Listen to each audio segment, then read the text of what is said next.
Bienvenue dans 10 minutes, le podcast des Français dans le monde pour aider tous ceux qui se préparent, qui vivent ou qui rentrent de mobilité internationale. Je suis Gauthier Seyss et j'ai le plaisir de passer 10 minutes avec Rémy Pépoc, direction Ho Chi Minh, au Vietnam. 10 minutes, le podcast des Français dans le monde. Françaisdanslemonde.fr. Bonjour Rémy et re-bienvenue sur l'antenne de la radio des Français dans le monde. Tu es un habitué au micro. Bonjour Gauthier, écoute, je suis toujours ravi d'échanger avec toi. Moi, je suis bien content, d'autant que tu m'as fait un petit cours d'histoire, puisque au moment où on enregistre cette interview, nous sommes le 30 avril 2025, et c'est aujourd'hui une journée fériée au Vietnam, les 50 ans de la réunification du Vietnam. Est-ce que tu veux bien faire un petit cours d'histoire ? Remontons à Louis XVI, puisque la France est venue s'installer tranquillement au Vietnam. Écoute, comme je te le disais, l'un des premiers contacts avec la France, entre l'Empire vietnamien et la France, date du roi Louis XVI. Une délégation arrive à Paris, est reçue ensuite à Versailles, et là, le fils de l'empereur demande l'aide de la France pour le Vietnam. Cette aide va être une aide militaire, va être accordée. La révolution, entre-temps, arrive, la tête de Louis XVI tombe et cette coopération est remise en cause.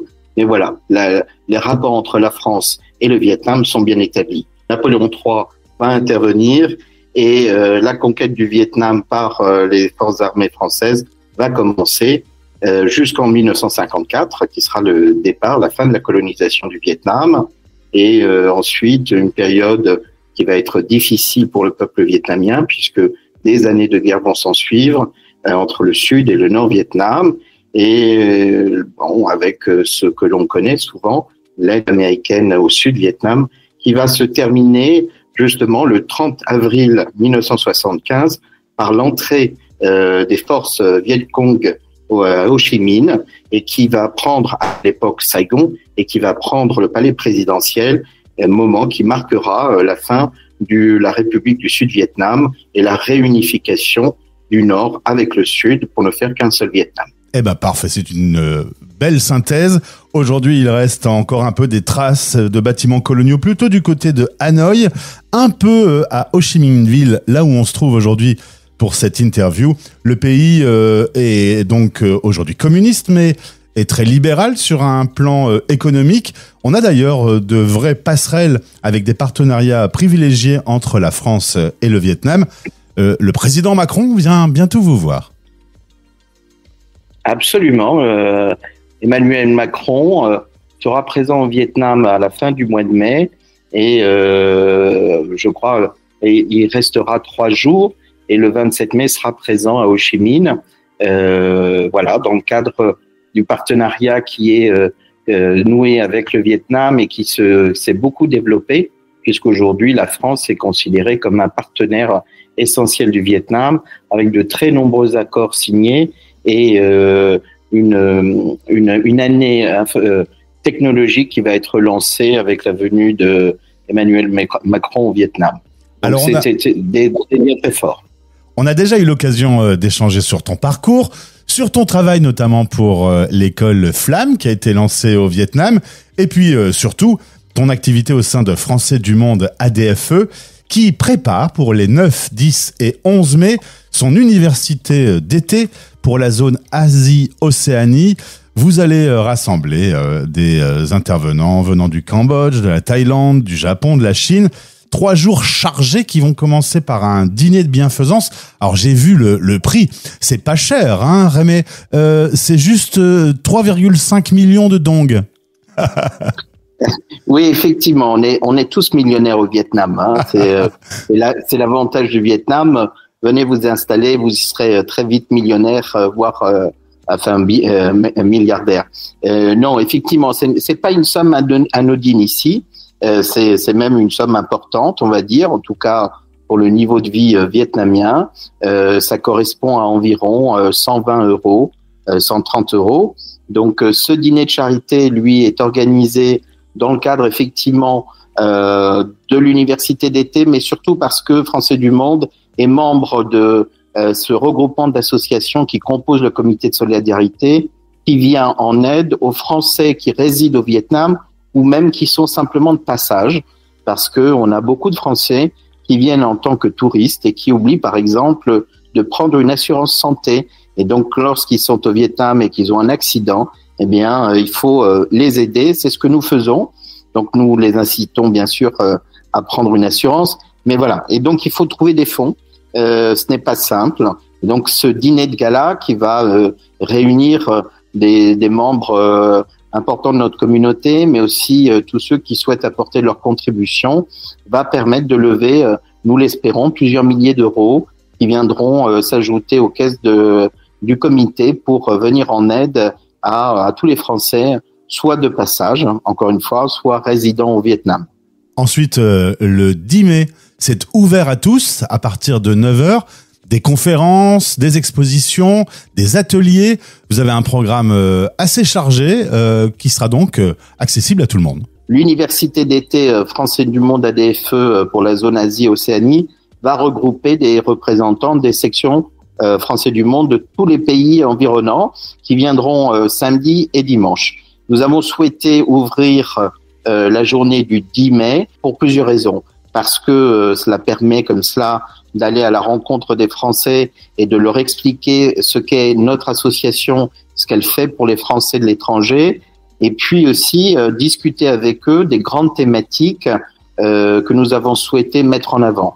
Alors, il y a 3 grandes thématiques qui vont être abordées le 10 mai, qui sont l'environnement, la francophonie et la représentation des Français de l'étranger.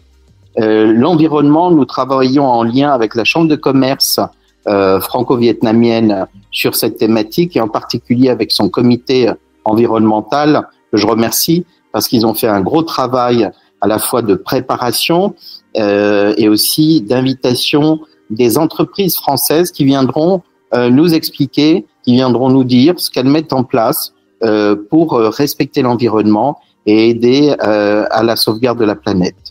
Et puis donc la thématique de la francophonie, parce que le Vietnam est un pays en développement où avec une longue histoire aussi de liens avec la France, et où plusieurs milliers d'élèves et d'étudiants apprennent le français chaque année. Et c'est important d'en parler, mais aussi de parler de ce que l'on considère être un moteur essentiel du développement de la francophonie, qui est l'employabilité en français. C'est-à-dire comment, que fait-on du français et l'employabilité. Trouver du travail en français est une question importante et il y a des possibilités. Il y a des entreprises françaises à l'étranger qui s'installent et qui ont aussi besoin de personnel francophone. Et donc pour cela, il y aura, nous aborderons avec le sénateur Yan Chantrel l'Erasmus francophone, qui doit permettre aux étudiants francophones à travers le monde de passer d'un pays ou d'une université à une autre pour justement soutenir et développer la francophonie. Et puis la troisième thématique importante que nous allons développer est celle de la représentation des Français à l'étranger. Beaucoup de nos compatriotes ignorent ou méconnaissent la représentation qui permet aux Français de l'étranger de faire porter leur voix à travers les conseillers des Français de l'étranger, mais aussi l'Assemblée des Français de l'étranger, les sénateurs des Français de l'étranger, les députés, les institutions qui nous représentent et aussi les commissions.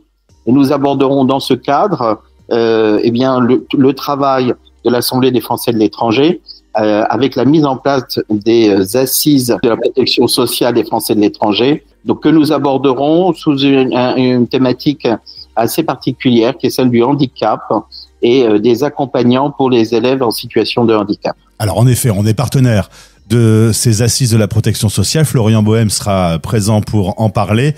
Beaucoup d'invités prestigieux et vous avez également invité la radio des Français dans le monde.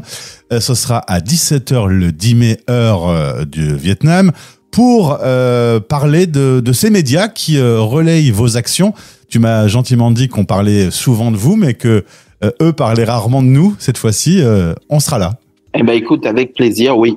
Il y a vraiment, alors je remercie Florian Bohème parce qu'il sera là. Il est membre de Français du Monde. Effectivement, beaucoup d'invités prestigieux puisqu'on va accueillir les sénatrices Hélène Conway-Mouret, Mélanie Vogel, Mathilde Olivier et donc le sénateur Yan Chantrel, mais aussi la présidente de la Caisse des Français de l'étranger, Madame Isabelle Fraîche, et puis le président de Français du Monde, François Boucher.